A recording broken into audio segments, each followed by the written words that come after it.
Saudara, di dalam kehidupan sehari kita sering melihat cenderung berinteraksi, berkomunikasi dan bertingkah laku mengikuti apa yang kita lihat dan saksikan, terutama melalui siaran televisi dan media sosial lainnya. Sehingga pada gilirannya sedikit demi sedikit sikap dan perilaku kita akan meminggirkan atau bahkan bila saja menghapuskan adat dan budaya kita sendiri. Fenomena ini harus kita waspadai dan harus terus kita carikan jalan keluarnya agar adat istiadat kita tetap terpelihara dengan baik.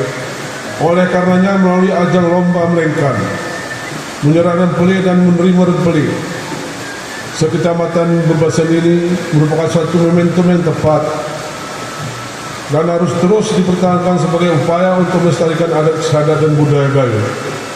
Sehingga di masa yang akan datang generasi penerus kita masih mempunyai kebanggaan dan jati diri sebagai insan yang berbudaya. Bangga dengan orang Gayo.